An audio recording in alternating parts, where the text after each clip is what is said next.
Hello everyone, this is Dr. Shivani Upadhyay. Welcome back to Let's Learn Dentistry. Today we'll be talking about distraction osteogenesis, an important topic for NEET MDS entrance exam purpose. We'll be covering this topic in our two parts, so let's start with our first part today. What is distraction osteogenesis? As the name suggests, distraction means to keep apart. Osteogenesis means formation of bone. So, this is a technique in which new bone formation occur between two vascularized bony segment by gradual application of tensile force. Distraction osteogenesis, also known as sclerotesis. क्या है distraction osteogenesis? हम नई bone formation करा रहे हैं दो vascularised बोनी segment के बीच में. कैसे? टेंसाइल फोर्स लगा के, राइट. अब अगर एमसीक्यू में टेंसाइल ऑप्शन में नहीं है फोर्स इन्वॉल्व में, तो आंसर ट्रैक्शन और डिस्ट्रैक्शन भी हो सकता है. लेकिन अगर टेंसाइल और ट्रैक्शन डिस्ट्रैक्शन ये हैं ऑप्शंस में, तो जो बेस्ट ऑप्शन है वो टेंसाइल है. Now let's talk about scientists involved in distraction osteogenesis. पहले साइंटिस्ट हैं कॉर्डेरेला. इन्होंने पहला डिस्ट्रैक्शन ऑस्टियोजेनेसिस किया था. Second is एलिज़ारोव. एलिज़ारोव ने लॉज ऑफ टेंशन स्ट्रेस भी दिए थे और इन्होंने डिस्ट्रैक्शन ऑस्टियोजेनेसिस के प्रोटोकॉल्स भी दिए थे. इनको फादर ऑफ डिस्ट्रैक्शन ऑस्टियोजेनेसिस भी बोला जाता है. Next is Snyder. Distraction osteogenesis in maxillofacial region but in animals. Alexander A. Limerck. Distraction osteogenesis in human head and neck area. Constantino et al. Bifocal distraction osteogenesis. Anino et al. Trifocal distraction osteogenesis. Rechmel and Block. Maxillary distraction osteogenesis. Block and associates alveolar distraction osteogenesis.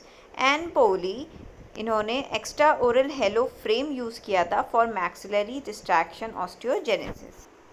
Now let's talk about types of distraction osteogenesis. First is unifocal distraction osteogenesis. इसको diagram से समझते हैं.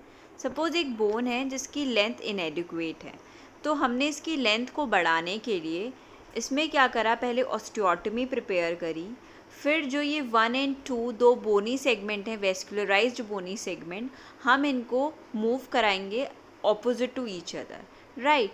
जब ये दोनों opposite move करेंगे distraction होगा, तो क्या होगा, बीच में एक नई बोन बनेगी जो इस बोन की लेंथ को बढ़ा देगी. Next is bifocal distraction osteogenesis. अब बाईफोकल डिस्ट्रैक्शन ऑस्टियोजेनेसिस में क्या होता है, बोन की लेंथ तो एडिक्वेट है बट इसमें बीच में कोई पैथोलॉजी थी. उस पैथोलॉजी को हमने निकाल दिया, एक्सिजन कर दिया, तो बोन में क्या हो गया, डिफेक्ट आ गया बीच में, राइट. अब इसमें हम लोग क्या करेंगे, ऑस्टियोटमी से एक ट्रांसपोर्ट सेगमेंट बनाएंगे या एक ट्रांसपोर्ट डिस्क बनाएंगे. डायग्राम में दिख रहा है. अब हम इस डिस्क को मूव कराएंगे टुवर्ड्स दी डिफेक्ट, तो जिसको मैंने इंडिकेट किया है किससे, 1B से, राइट. और वो जाएगी, मूव करेगी टुवर्ड द डिफेक्ट, और उसके पीछे बोन फॉर्मेशन होगी, उसके पीछे जो न्यू बोन फॉर्मेशन होगी वो इस ट्रांसपोर्ट डिस्क के पीछे होगी. Next is trifocal distraction osteogenesis. इसमें भी सेम पैथोलॉजी है, हमने एक्सिजन करा, लेंथ इसमें एडिक्वेट थी, बट यहाँ पर हम लोग 2 ट्रांसपोर्ट डिस्क बनाएंगे ऑस्टियोटमी से, ठीक है. दोनों बोनी सेगमेंट में 2 डिस्क बनाएंगे, 1B और 2B. उन दोनों को मूव कराएंगे टुवर्ड्स द डिफेक्ट और उनके पीछे न्यू बोन फॉर्मेशन होगी. So in unifocal distraction osteogenesis there is no transport disc. In bifocal there is one transport disc, whereas in trifocal distraction osteogenesis there are 2 discs. What are the protocols of distraction osteogenesis? First is atraumatic corticotomy or osteotomy. कॉर्टिकोटॉमी में हम लोग सिर्फ cortex को remove करते हैं. ये generally long bones में होती है क्योंकि उसमें वेस्कुलैरिटी कम होती है. सो ब्लड सप्लाई हमें मेड्यूला से मिलता है, इसीलिए हम सिर्फ कॉर्टेक्स को रिमूव कर रहे हैं. वेयरएज ऑस्टियोटमी में हम लोग कॉर्टेक्स प्लस मेड्यूला दोनों को निकाल रहे हैं, इसीलिए ये हेड एंड नेक बोन्स में होती है क्योंकि वहाँ वेस्कुलैरिटी ज़्यादा होती है। इन केस एक साइड से ब्लड सप्लाई हैम्पर हो रहा है तो दूसरी साइड से ब्लड सप्लाई प्रॉपर होगा, राइट। सो फर्स्ट इज एट्रोमेटिक कॉर्टिकोटॉमी और osteotomy, that should be low energy. Thermal necrosis of bone. Thermal necrosis of bone में जो बोन का क्रिटिकल टेम्परेचर होता है वो होता है 47 डिग्री सेल्सियस फॉर 1 मिनट। अगर 47 डिग्री सेल्सियस फॉर 1 मिनट से ज़्यादा टेम्परेचर हो जाए तो बोन का नेक्रोसिस हो जाएगा। Hence coolant use and interruption done. Now हम लोग एयरोटर को यूज़ नहीं करते हैं बोन कटिंग में, क्यों? क्योंकि उसमें एयर होती है, ठीक है। अगर ये एयर टिश्यू में चली जाएगी तो ये एम्फाइजिमा कॉज करती है, और ब्लड वेसल्स में जाती है तो एयर एम्बोलिज्म कॉज करती है, और अगर ये 50 ml हो जाए तो वो लाइफ थ्रेटनिंग होता है। Next protocol is latency period, also known as delay period. ये टाइम पीरियड होता है between osteotomy and start of distraction osteogenesis.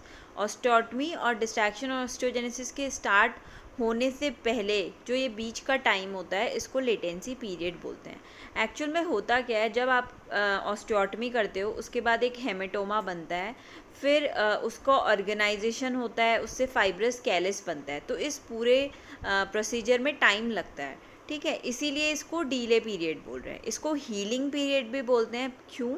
क्योंकि यहाँ पर जो इनिशियल हीलिंग हो रही है in form of organization of hematoma, hematoma के ऑर्गेनाइजेशन हो रहा है तो इसको इनिशियल हीलिंग हो रही है यहाँ पर, इसीलिए इसको हीलिंग पीरियड भी बोलते हैं। चाइल्ड में ये लेटेंसी पीरियड 0 to 2 डेज़ का होता है, अडल्ट्स में 4 to 7 डेज़ का, और ओल्ड इंडिविजुअल में 7 to 10 डेज़ का।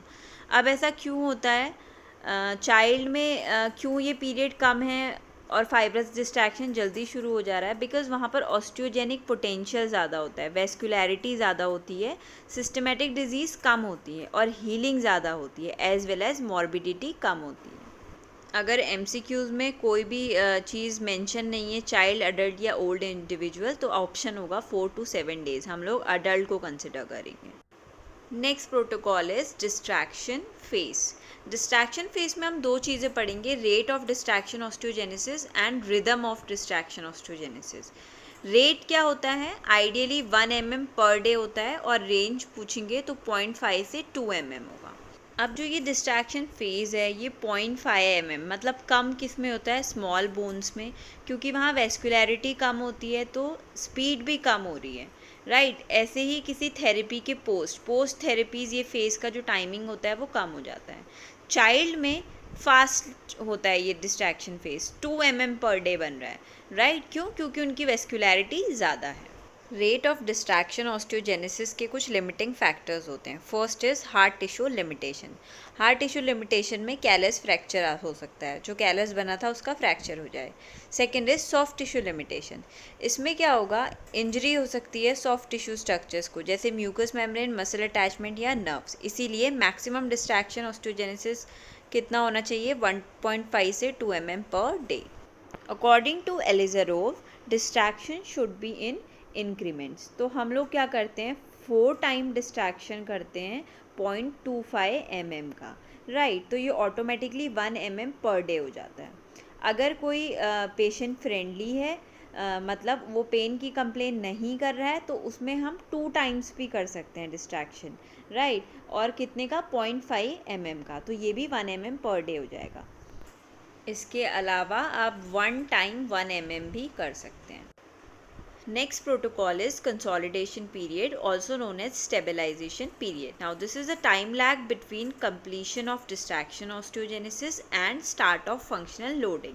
ये time period है between जब आपका distraction osteogenesis complete हो गया है और अभी आपने functional loading start नहीं किया, that is आपने अभी food intake allow नहीं किया है। Actual में इस period में जो आपकी immature woven bone है, newly formed bone है, वो अंडरगोज होगी more ossification and more calcification और स्ट्रेंथ गेन करेगी, और जिससे स्टेबिलिटी बढ़ेगी। Hence this is known as consolidation period और stabilization period. This phase also known as healing index because it corresponds to complete healing. Latency period को healing period बोला था क्योंकि वहाँ पर इनिशियल हीलिंग हुई थी, और कंसोलिडेशन पीरियड को हीलिंग इंडेक्स बोलते हैं क्योंकि यहाँ पर कंप्लीट हीलिंग हो गई है। This period is also known as neutral fixation. यहाँ पर हम एक डिस्ट्रैक्टर डिवाइस को फिक्स्ड करेंगे न्यूट्रल पोजीशन में और उसे इमोबाइल बनाएंगे जिससे ओसिफिकेशन हो सके। राइट नाउ एलिज़ारोव ने इसका जो टाइम पीरियड बताया था वो था 8 to 12 weeks, whereas children में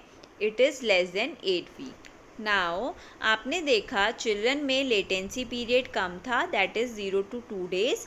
रेट ऑफ डिस्ट्रैक्शन ऑस्टियोजेनेसिस ज़्यादा था, जैसे 1.5 mm से 2 mm पर डे, वेयर एज कंसोलिडेशन पीरियड कम था, that is less than 8 weeks. ऐसा क्यों होता है? क्योंकि बच्चों में वेस्कुलैरिटी ज़्यादा होती है, उनका ऑस्टियोजेनिक पोटेंशियल ज़्यादा होता है, उनमें सिस्टमिक डिजीज़ कम होती है, मॉर्बिडिटी कम होती है और हीलिंग जल्दी होती है। Next protocol is remodelling phase. Here there is remodeling of distraction osteogenic bone and trabeculae will orient themselves according to functional stress. Remodelling होगी डिस्ट्रैक्शन ऑस्टियोजेनिक बोन की और ट्रबैकुले अपने आप को ओरिएंट करेंगे जैसे फंक्शनल स्ट्रेस पड़ेगा। This is all about today's topic. If you like the video, please hit the like button, share it and subscribe my channel. We will meet with our next part of distraction osteogenesis very soon. Till then, take care. Goodbye.